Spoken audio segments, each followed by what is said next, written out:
this drill you don't have to do, it's if you're having trouble with coordination. So if you want to come round, because it's a drill that probably gets slipped a lot. And there's nothing wrong with that because it's not fundamental. But it's very good for people transitioning from Daan Chi. Because with Daan Chi, these hands are isolated, aren't they? We're just back. They're not doing anything. We can handle that.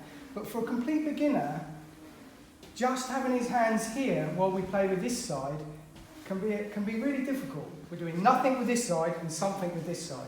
So we do the same thing. I do my palm and Sean does his jam.